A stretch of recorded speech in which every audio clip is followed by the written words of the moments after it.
想必大家最近应该都听说了乌军弹药库被炸的事情了吧？从发生爆炸后，赫梅利尼茨基升起的蘑菇云来看，爆炸的威力的确不小。但很少有人知道的是，在弹药库遇袭后，乌军很快就以其人之道还治其人之身，成功袭击了远在卢甘斯克地区的俄军武器库。那爆炸场面也是毫不逊色。而此次袭击的主力正是前几天英国刚刚援助的风暴阴影导弹。在这段时间内，至少有4个俄军弹药库被风暴阴影光顾。这款导弹俨然已经成为继海马斯之后乌军打击俄弹药库的新利器。今天大兵就来跟各位聊一聊这款乌军新武器风暴阴影导弹。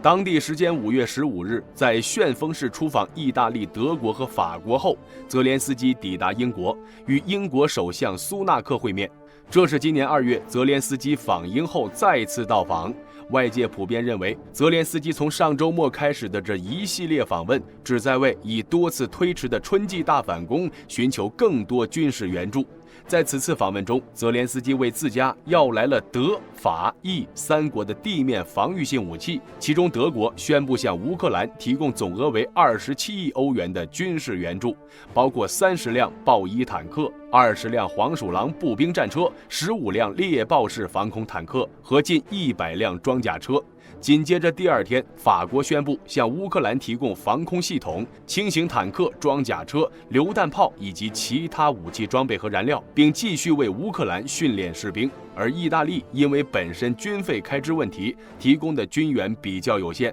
不过，相比于泽连斯基在意、德、法3国所得到的军援，英国承诺送给乌克兰的援助格外不一样。原来，在泽连斯基出访英国前，英国国防大臣本·华莱士在上周4已经宣布将向乌克兰提供风暴阴影巡航导弹，从而使英国成为首个向乌克兰提供远程巡航导弹的国家。与泽连斯基会谈时，苏纳克还承诺，英国还将进一步提供数百枚防空飞弹和攻击型无人机。此外，对于乌克兰寻求建立战机联盟的问题，苏纳克的发言人表示，英国只有台风式战机和 F-35，没有乌克兰所需要的 F-16战机，但英国会是提供支援的联盟成员。这番表态等于是在建立战机联盟的事上松了口。好了，说完了援助，下面咱们再说回风暴阴影。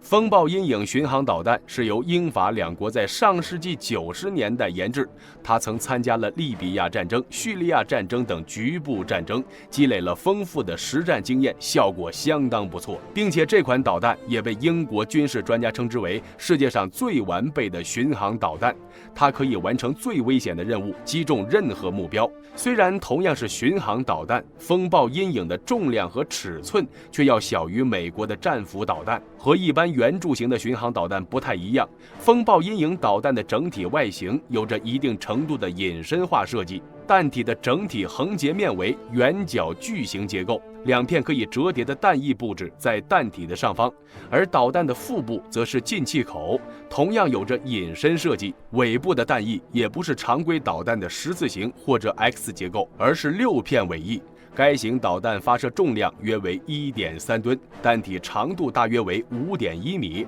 弹径 0.48 米，而它的弹头重量为450公斤，接近半吨，因此其威力相当可观。而在射程方面，该导弹分为2个版本，其中英法自用版本的射程560公里，而出口版本则是250公里，不到一半。此次英国为乌克兰提供的就是出口版本，但即便如此，乌军依然能获得对俄境内目标和克里米亚关键目标的打击能力，再加上导弹本身有着低空飞行能力和大威力弹头，其震慑力并不会低于此前美国的阿塔里米陆军战术导弹系统。并且此次泽连斯基访问英国最主要的目的就是希望英国能放开出口限制，为俄提供560公里版本的风暴阴影。如果英国能将这款武器交付乌克兰，任何俄罗斯总部、基础设施建设或刻赤大桥都不再安全。这种导弹的设计甚至可以摧毁地下掩体和桥梁。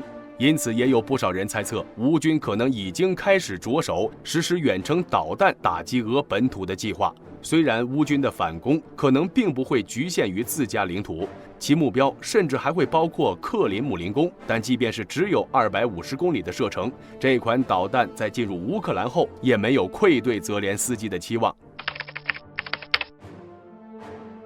在5月12日的时候，乌克兰对卢甘斯克发动空袭，发射了2枚风暴阴影巡航导弹，成功摧毁2处俄军弹药库。而俄军也同样将打击目标对准了乌军的弹药。最近，乌军在赫梅利尼茨基弹药库的爆炸就是俄军的手笔。从现场升起的蘑菇云来看，俄军的袭击也同样有效。虽然乌克兰官方一再回应称，被炸的地方只是个堆放废弃弹药的露天仓库。从此前的卫星图来看，那地方挖了简易掩体，还拉了铁丝网，但并无多少地面建筑。拉近看，确实是露天堆着很多类似于弹药的东西，而爆炸后的卫星图像显示，爆炸的就是露天堆放的那些东西，但仅凭废弃弹药可不会有这么大的声势，因此在这中间也很有可能包含了一些北约新进援助的弹药。毕竟真实的战争是残酷的，哪一方都不可避免会有折损。乌军被俄罗斯炸了一个弹药库，损失若干弹药，并不是什么难以想象的事情。不过从近期乌俄战场上发生的事情，也无不说明了双方正在更改战术策略，开始着重进攻对方弹药库。那么除了打俄军弹药库之外，风暴阴影还能给乌军带来什么帮助呢？风暴阴影巡航导弹进入乌军战斗序列，给俄罗斯方面带来的压力也是非常巨大的。作为一种比较先进的战术隐身巡航导弹型号，其覆盖范围已经可以打到俄罗斯西部很多重要目标了。至少俄罗斯西部几个人口稠密且经济发达的州，包括布良斯克州、别尔哥罗德州，都在风暴阴影巡航导弹的有效射程范围之内。至于俄军占领的乌克兰东部4州以及克里米亚地区，风暴阴影巡航导弹可以打到任何一个角落，而以俄军当前的防空能力，想要对付这种导弹还真不容易。特别是风暴阴影巡航导弹的飞行高度可能只有100米左右，在飞行中段，该导弹会使用惯性制导外加 GPS 以及地形剖面匹配联合制导方式，末端则使用红外线成像制导外加地形匹配制导，精度相当高，再加上其隐身性能和低空突防能力，它还可以通过战斗机靠近目标区发动突然攻击，